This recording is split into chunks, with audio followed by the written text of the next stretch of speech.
Marcos capítulo 1, verso 9 até o verso 11 diz o seguinte, na revista atualizada, tá? Naqueles dias veio Jesus de Nazaré da Galileia e por João foi batizado no Rio Jordão. Logo ao sair da água, viu os céus rasgarem-se e o Espírito descendo como pomba sobre ele. Então foi ouvida uma voz dos céus: Tu és meu filho amado, em ti me comprazo. Bom, a semana passada, como falamos, a gente falou sobre o batismo, falamos sobre João Batista, que surge no deserto, anunciando que iria vir alguém muito maior do que ele, e esse alguém iria batizar com o Espírito. João, ele a batiza com arrependimento. João chama as pessoas a se arrependerem da vida que elas estavam passando, da vida que elas estavam vivendo. E aqui a gente observa, né, que esse batismo com o Espírito seria alguém muito maior, e ele aponta para Jesus Cristo. João até fala: eu não sou nem sequer digno de desamarrar-lhe as suas sandálias. Eu não sou nem sequer digno de poder seguir o caminho que esse homem, que é muito maior do que eu, iria estar fazendo. E aí Marcos vai e nos introduz no versículo 9, dizendo que Jesus agora ele entra na história. Ele vem falando de João Batista, fala sobre a mensagem, arrependimento, e agora Jesus entra na história. E ele fala: naqueles dias veio Jesus de Nazaré. Guarde isso, já falar mais sobre daqui a pouco. E Jesus também vai ocupar, queridos, o mesmo espaço que aquelas outras pessoas estavam ocupando. Lembra dos versículos anteriores? Aqueles que estavam ouvindo a mensagem de João Batista iam de todo canto e se arrependiam e eram batizados.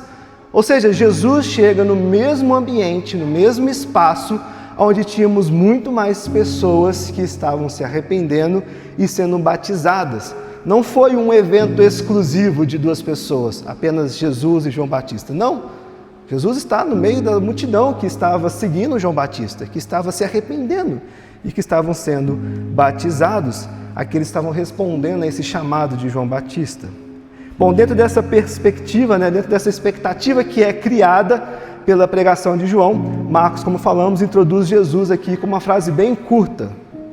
E essa frase bem curta também carrega muitas implicações. Versículo 9. Naqueles dias veio Jesus de Nazaré da Galileia. Queridos, Marcos faz questão de registrar a procedência de Jesus. Ele vem de Nazaré. Nazaré não era um centro religioso.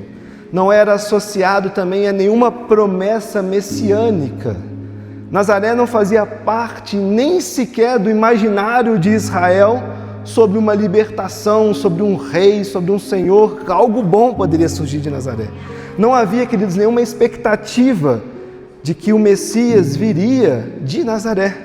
Pelo contrário, ao falar Nazaré, isso soava meio que deslocado. Jesus, e lembra? O Cristo. Marcos falou no versículo 1, colocando esse título, aquele que é o Messias, o esperado. Esse esperado, ele vem de Nazaré. E é interessante também, se a gente olhar para as Escrituras, essa percepção, ela aparece mais adiante, lá em João capítulo 1, versículo 46, Natanael, quando ouve falar que Jesus veio de Nazaré, que o Messias veio de Nazaré, ele vai dizer, disse-lhe Natanael, pode vir alguma coisa boa de Nazaré? Percebam, irmãos, como culturalmente entre as pessoas que estavam relacionando, experimentando ali com Jesus, com João Batista e tudo que estava acontecendo, como que essas pessoas já tinham uma concepção de algo diferente. Jesus, o Cristo, o Messias ungido, Nazaré, não veio num palácio, não veio num templo. Percebam que tudo isso do início sobre a vida de Jesus não era como se era esperado sobre o Messias, sobre o Rei, sobre o Salvador. E essa pergunta, né, de Natanael, que pode surgir de Nazaré alguma coisa boa, ela revela uma expectativa bem estabelecida, como falamos, já aquele contexto. De novo, Nazaré não sustentava esperança alguma na sua cidade ou as pessoas que poderiam vir dali. E é justamente desse lugar que Jesus vem. A procedência de Deus, ela não sustenta, queridos, essa expectativa que haviam sobre o Messias. Desde o início, Marcos nos deixa claro que o caminho por onde Jesus entra, ele não coincide com o que se esperava sobre Jesus. Não a pessoa Jesus, mas o Messias, o resgatador, o Senhor, o libertador. E percebam também, queridos, como ao longo das Escrituras isso não é uma coisa incomum. Muitas vezes Deus inicia seus movimentos decisivos na história, na humanidade, nas pessoas, no seu povo, fora dos critérios humanos de grandeza. Vocês vão lembrar lá em Samuel, quando ele vai à procura do rei, do próximo rei de Israel, Samuel capítulo 16, versículo 7, Samuel teve que ser confrontado ali sobre a perspectiva que ele estava tendo sobre quem era esse rei. Ele teve que mudar a sua forma de enxergar quem seria esse rei. O texto nos diz o seguinte: não atentes para a sua aparência, 1 Samuel 16, versículo 7, não atentes para a sua aparência, nem para a altura da sua estatura, porque o rejeitei, porque o Senhor não vê como o homem vê. O homem vê o exterior, porém o Senhor vê o coração. Ou seja, ninguém esperava que o próximo rei ungido seria Davi, um menino pequeno, criança, enquanto seus irmãos eram grandes guerreiros, fortes, belos, mas não tinha nada a ver com o que Deus estava desejando ou colocando como próximo rei. Percebam como as Escrituras nos mostram como muitas vezes Deus trata, Deus lida, Deus introduz na história de formas diferentes daquilo que é esperado, nossa expectativa humana. Obviamente que Marcos, queridos, não constrói esse paralelo de forma explícita aqui. Não é que o Marcos tinha o intuito de dizer que Jesus veio de Nazaré, as Escrituras, fazendo um paralelo com Davi, mas apenas reafirmando a forma como qual Deus trabalha, como Deus conduz a sua maneira de lidar com a sua história. Bom, o início da história de Jesus, como enfatizamos, vamos enfatizar muitas vezes, ela não confirma essas expectativas que tinham sobre Jesus. O início da história de Jesus começa fora dessas expectativas. E esse deslocamento se torna ainda mais evidente, queridos, quando Marcos acrescenta que Jesus foi batizado por João. Poxa vida, Jesus, o Messias, o Rei, foi batizado. Versículo 4, vale a pena a gente lembrar o que era esse batismo. Capítulo 1, versículo 4 de Marcos. Apareceu João Batista no deserto, pregando batismo de arrependimento para a remissão de pecados. Ou seja, o batismo de João não era um rito abstrato que era feito ali. Ele era um gesto público, ele era um gesto corporal, ele era um gesto simples e direto que mostrava que ao entrar na água eu estou de fato reconhecendo o meu arrependimento pelos meus pecados e reconhecendo a minha necessidade de Deus na minha vida. Esse era o intuito do batismo, era reconhecer que precisava de Deus e assumir que o caminho que estava sendo trilhado não era um caminho certo, era um caminho que precisava ser revisto, era um caminho que precisava de fato convergir. Se eu vou para a direita, agora eu preciso ir para a esquerda. Se eu tenho determinadas práticas, eu tenho que abster daquelas práticas e agora ter outras práticas. Essa era a mensagem que João estava pregando. E aqueles que estavam sendo batizados estavam reconhecendo de fato esse abandono dessas práticas e se colocando diante do Senhor e reconhecendo a sua dependência do Senhor. O batismo, queridos, ele marcava um início, ele marcava um ponto de virada na história das pessoas. E é nesse movimento que Jesus entra. Marcos não diz que Jesus confessa pecados, e obviamente não tinha o que confessar, porque não havia pecados em Jesus. Marcos também não diz, e nem os outros evangelhos nos diz por que Jesus decidiu ser batizado. Ele apenas afirma o fato que Jesus foi batizado por João. Veja, queridos, Jesus não precisava daquele batismo. Já pararam para pensar sobre isso? Jesus não precisava se arrepender, até mesmo porque não tinha pecado, não tinha do que se arrepender. Jesus não precisava marcar um recomeço na sua vida, porque não tinha o que recomeçar. E ainda assim, Jesus começa, o Evangelho nos mostra, Jesus entre as pessoas pecadoras, se arrependendo e sendo batizadas. O texto nos permite ver, queridos, que Jesus inicia a sua missão aonde o povo estava.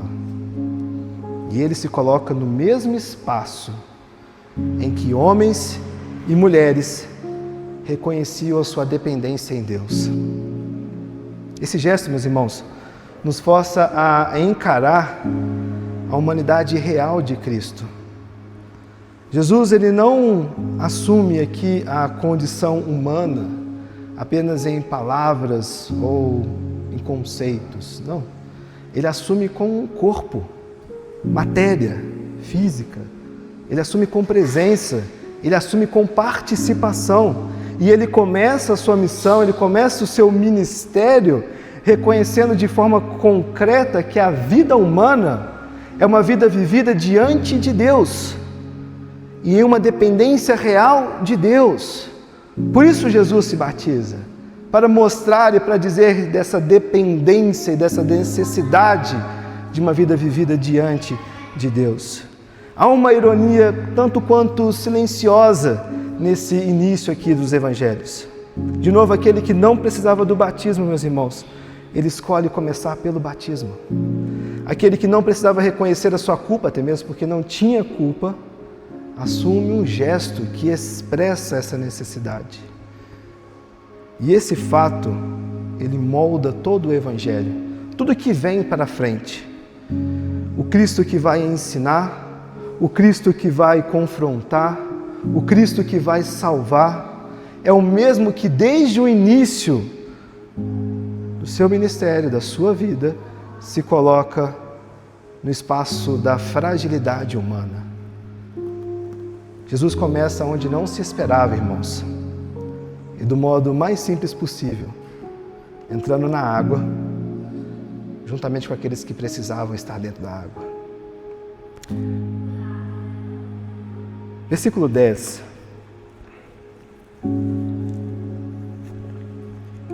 Logo ao sair da água, viu os céus rasgarem-se e o Espírito descendo como pomba sobre eles.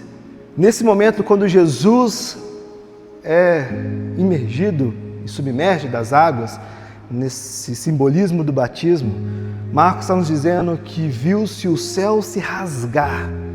Vamos falar mais sobre isso.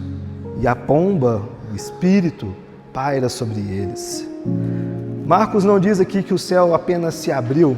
Está chovendo, tudo fechado, um tempo fechado, tudo escuro, e de repente a chuva passou e o céu se abriu, está um céu azul, um céu bonito com luzes. Não é isso que Marcos está dizendo aqui. Não é um céu limpo que se fez. Marcos está dizendo que de fato o céu se rasgou. Houve uma fenda, um buraco na matéria, solar, o céu teve uma coisa diferente. Não é apenas um dia mais claro, não, o céu se rasgou de fato. E o verbo que Marcos utiliza aqui é para ruptura, não uma abertura delicada, um vento levou uma nuvem, não, de fato uma ruptura no céu, uma interrupção aconteceu ali. Algo que estava inteiro foi cortado, queridos. Algo que separava, foi rompido aqui. E essa escolha que Marcos utiliza de linguagem, se vocês observarem, a gente vai falar também mais lá para frente, lá em Marcos capítulo 15, versículo 38, é o mesmo verbo que Marcos utiliza para dizer que o véu do templo foi rasgado. Ou seja, quando Jesus morre e dá o seu último suspiro, o verbo é rasgado. É a mesma palavra que Marcos está dizendo que quando Jesus é batizado e emerge das águas, o céu é rasgado. O Evangelho começa com os céus rasgados e o Evangelho vai se encerrar com o véu rasgado, queridos. Aquilo que marcava uma separação é rompido por uma iniciativa divina. E a gente tem que perceber isso, a forma como é dita e a maneira como Deus se apresenta. O movimento, queridos, ele sempre parte de cima para baixo. Não é o homem que alcança Deus. Não somos nós que movemos Deus de alguma forma. Não, é Deus quem rompe a distância que há entre Ele e o homem. É Deus que se manifesta à humanidade. Aqui nós somos conduzidos a perceber que, desde o início da missão de Jesus, ela não é marcada apenas por sua entrada na água, mas por uma resposta que vem do céu, queridos. O batismo não é o ponto culminante dessa cena que nós acabamos de ler. Ele é o contexto em que Deus está agindo na vida de Jesus e na história da humanidade. O gesto humano aqui, de estar sobre a água, ele é seguido por uma intervenção divina, irmãos. Quando Marcos usa essa imagem, ele nos insere numa tradição bíblica um quanto mais ampla aqui. Lá em Isaías, capítulo 64, versículo 1, nós observamos Isaías desejando o anciano que Deus fizesse o que ele está fazendo aqui. Ele vai dizer: ó, se fendesse os céus e descesse. Observe como era algo já intrínseco, um desejo no Antigo Testamento, naqueles que se relacionavam com Deus, de que algo maravilhoso acontecesse, de uma intervenção divina sobre a humanidade. Isaías está dizendo: olha só, se o céu se fendesse e tu descesses, olha só se algo maravilhoso pudesse acontecer aqui. E Marcos vem e nos diz que de fato o céu se rompe e Deus se manifesta. Aquilo que era um clamor lá atrás acontece aqui, queridos.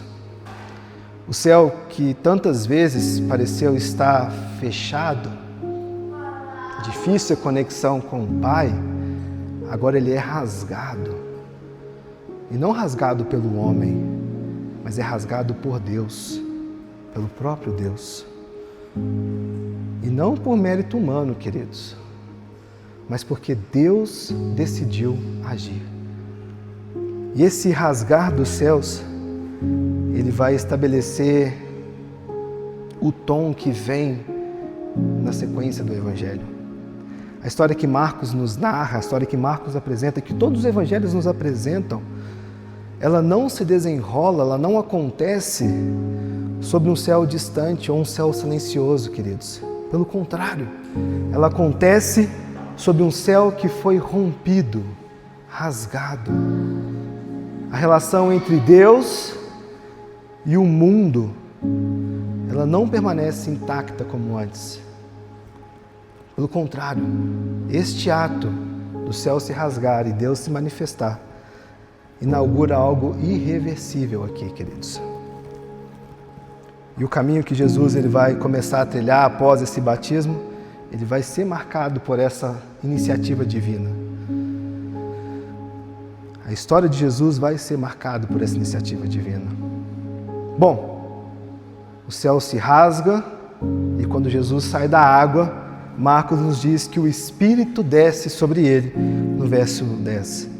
Bom, o texto nos mostra que antes de qualquer passo adiante que Jesus poderia dar no seu ministério, na sua vida, enfim, no que nós conhecemos sobre Jesus, ele está nos dizendo que Jesus não vai caminhar sozinho. Quando o céu se rasga, Deus não fica distante de Jesus. O Espírito desce sobre Jesus. E esse descida do Espírito sobre Jesus, aqui ele faz dizer como forma de pomba. Não sabemos se de fato era uma pomba literal ou não, mas em forma de pomba, o Espírito desce sobre Jesus. E ali há uma presença desse Espírito que vai acompanhar Jesus em todo o seu ministério. Um parênteses aqui, tradições bíblicas vão dizer que esse evento que é narrado aqui é chamado de pericorese. Pericorese, peri vem de dança, né? Então seria um movimento onde nós temos uma... E detalhe, é a primeira vez nas Escrituras que a gente tem os três seres da Trindade apresentados de uma forma só para a humanidade.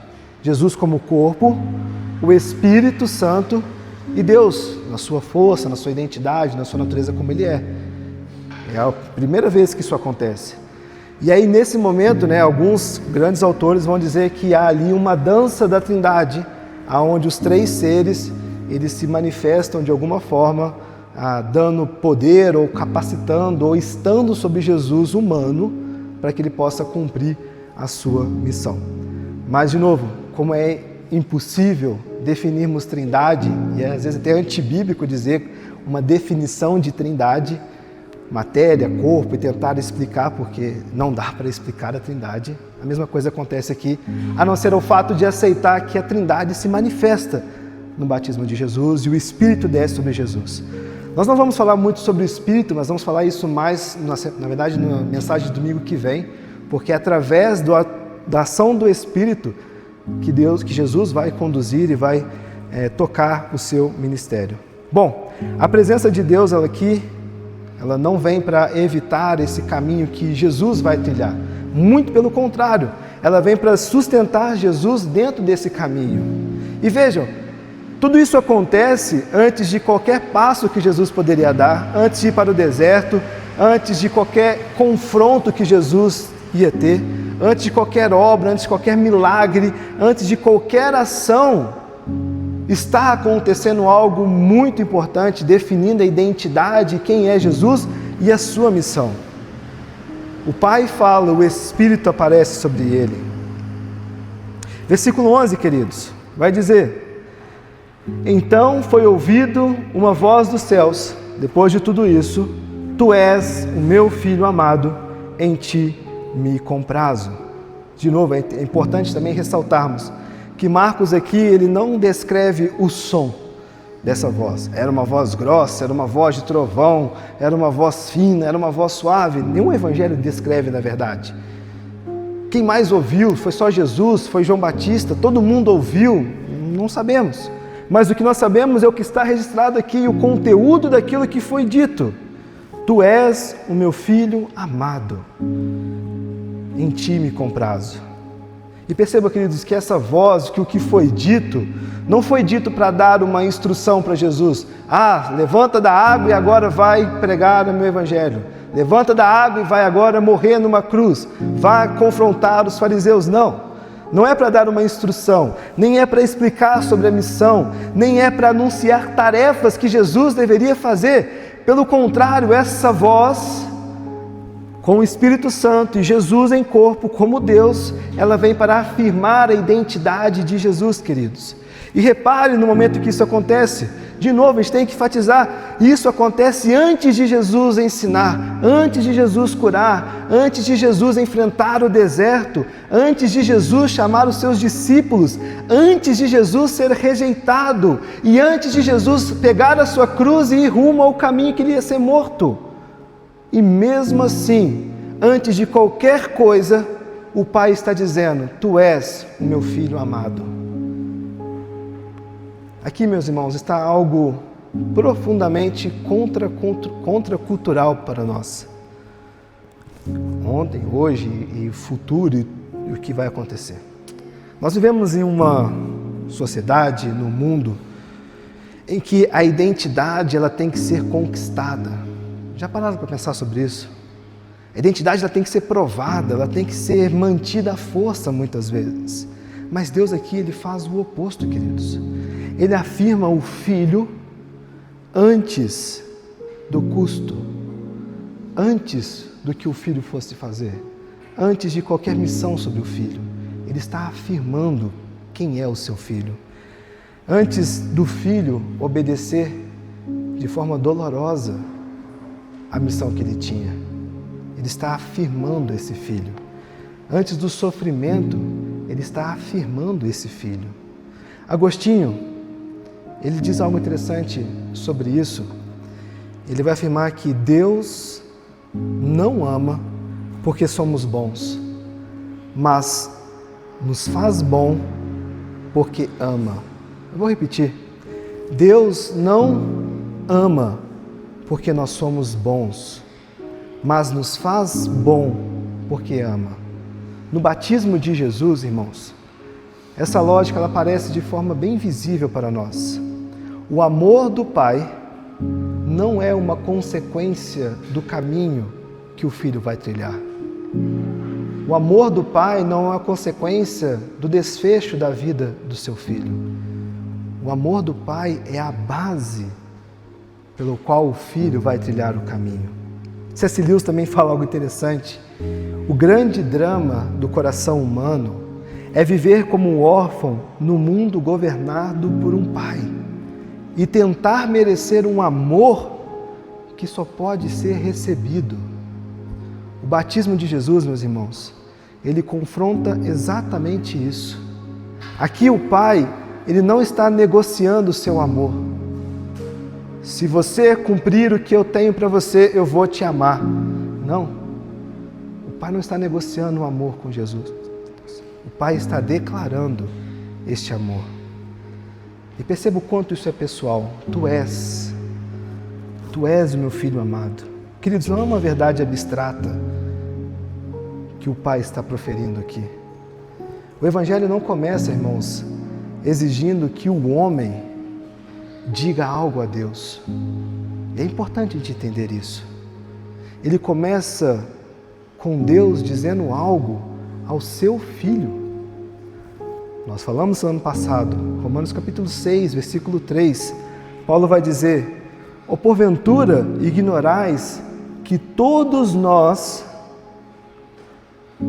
que fomos batizados em Cristo Jesus, fomos batizados na sua morte? O que Paulo quis dizer aqui, queridos? Que o batismo cristão, meu e o seu batismo, não é apenas um rito de entrada nessa comunidade, numa igreja. Não, ele é uma declaração de união com Cristo. Em Cristo Jesus. Essa voz que ele ouviu, ela não fica apenas no Jordão, irmãos. Ela ecoa sobre todos aqueles que estão nele.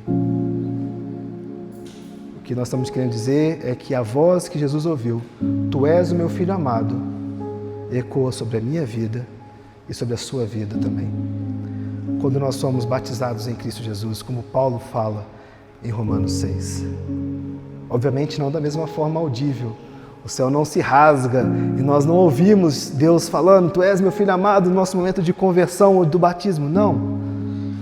Nós experimentamos por tabela, pela graça, pela bondade de Deus que é derramada sobre nós, queridos. A realidade de Deus, irmãos, ela invade a história da humanidade, a minha e a sua história.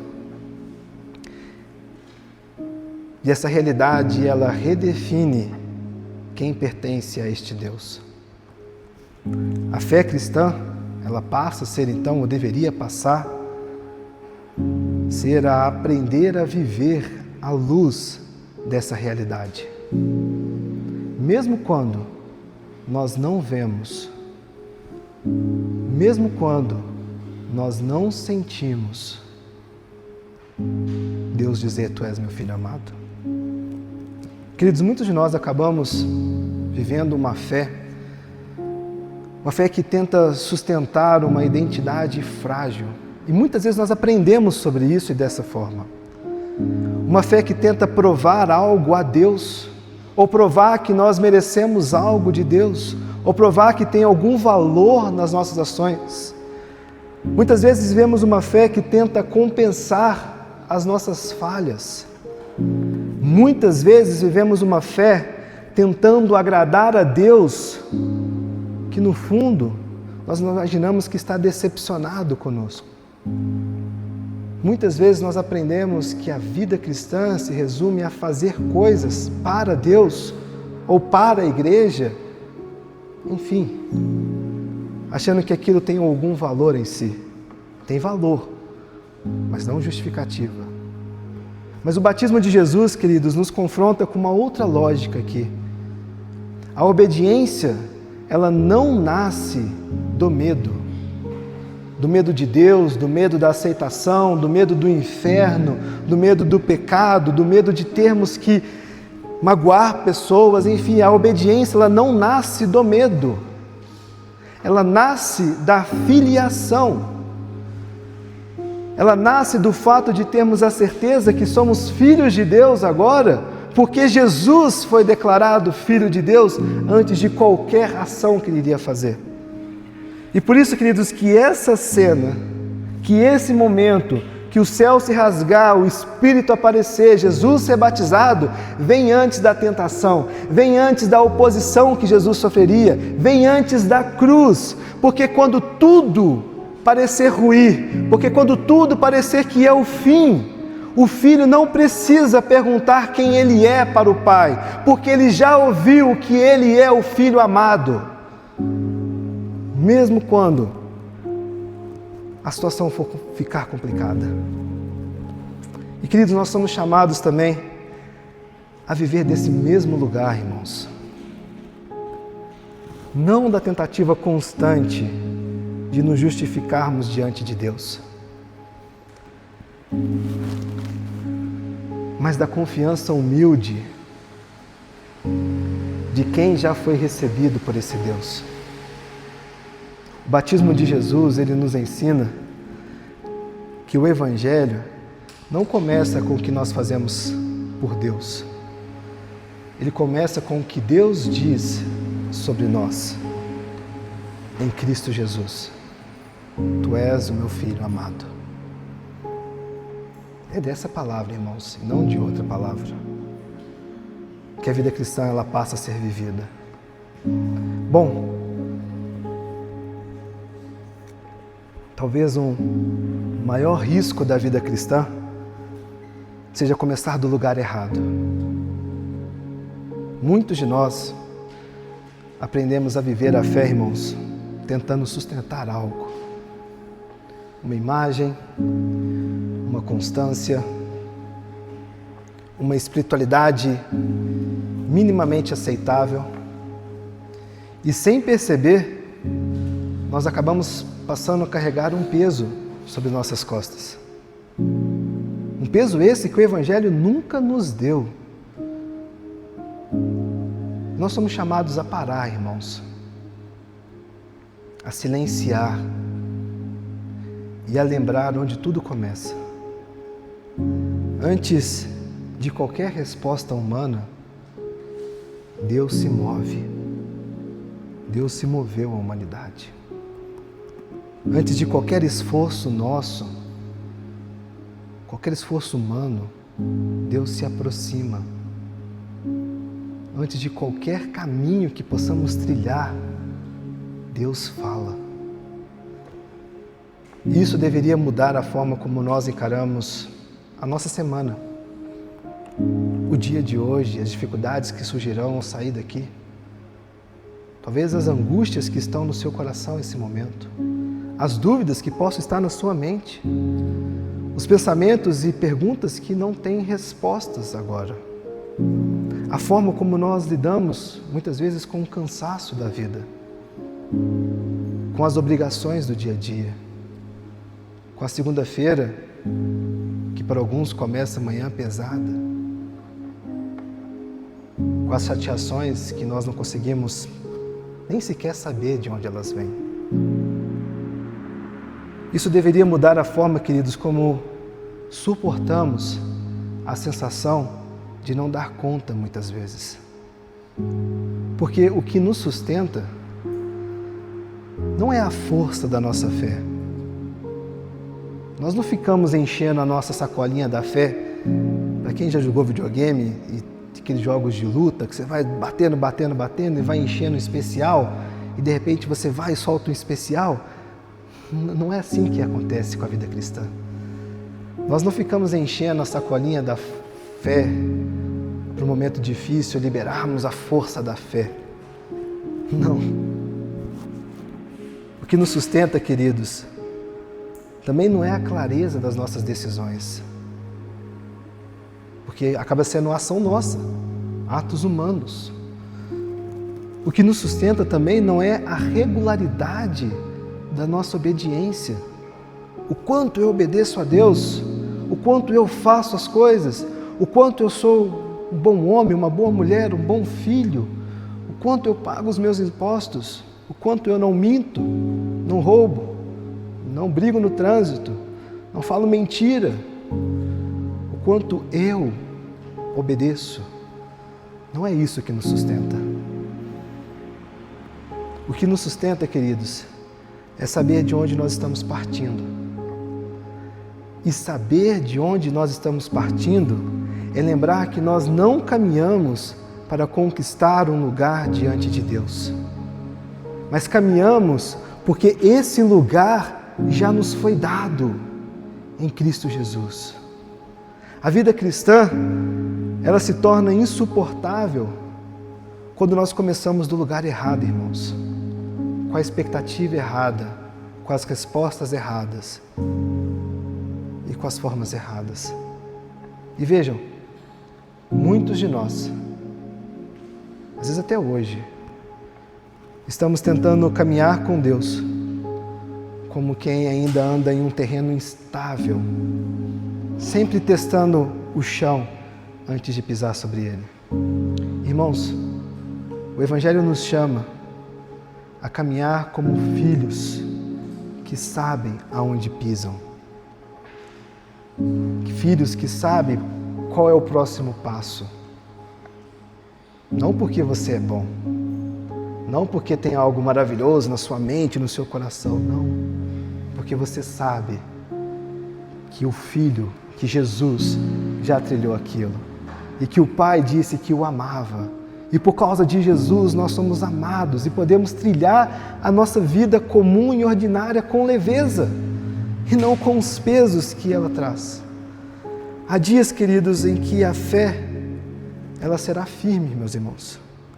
Mas há dias também que ela será muito frágil. Mas o Evangelho nos lembra que a vida cristã não é sustentada pela nossa capacidade de permanecermos, e sim pela fidelidade de Deus. Fidelidade essa em nos chamar para perto, de dizer, você é meu filho amado, por causa de Jesus.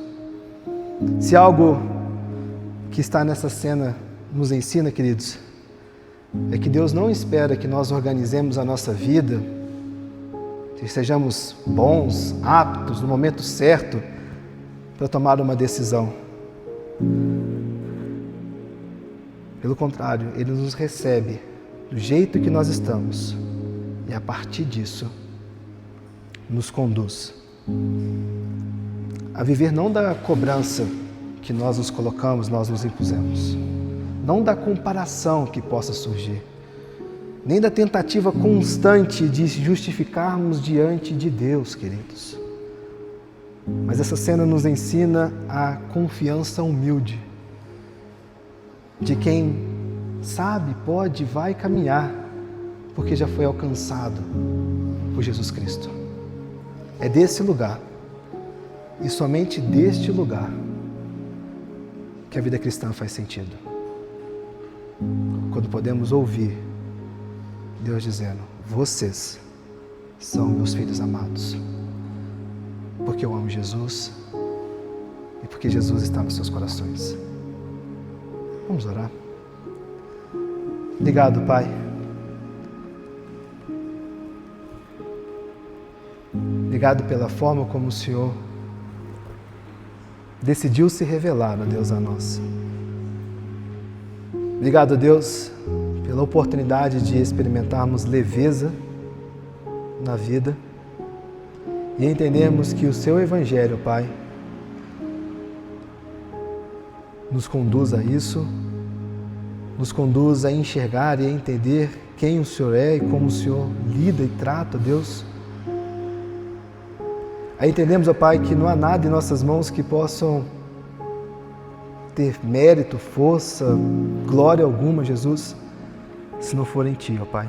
Como Paulo nos fala em Romanos 6, aqueles que estão em Jesus Cristo, que foram batizados na Sua morte, esses podem ter a certeza, Deus, de que ouvem o Senhor dizer, Tu és meu Filho amado, Deus. E que essa certeza, ó Pai, governe nossos corações. Que ela nos ajude, ó Deus, a lidar com os desafios ordinários da vida, Pai. Com os dias difíceis, os dias ruins e os dias bons também. Com o que está por vir, ó Pai, ao sairmos daqui, ou que lidamos agora nesse exato momento, Jesus.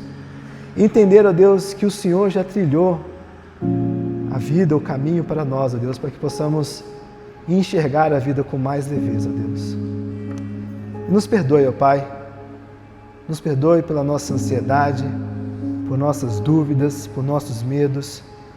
Nos perdoe, ó Deus, por colocarmos tudo quanto há como primeiro o nosso coração e não o Senhor, Jesus. E todas as vezes, ó Pai, que viermos a vacilar nisso. Eu te imploro, Deus, que Teu Santo Espírito opere em nossos corações e faça algo diferente, Deus, em nós, para que essa verdade nunca seja esquecida, Jesus. Te agradecemos por Sua palavra, que ela é viva, ela é real, ela é mais cortante do que uma espada de 2 gumes, e ela penetra, Deus, ao nosso coração, e ela nos mostra, Deus, aonde precisa ser corrigido. Te agradecemos por tudo, Pai, te agradecemos porque o Senhor é fiel, porque o Senhor é bondoso, misericordioso, porque podemos experimentar muito além daquilo que nós imaginamos em Ti, Jesus. De novo, Pai, nos ajude a lidar com o dia de amanhã, com o que está por vir, na dependência total de Ti, Jesus.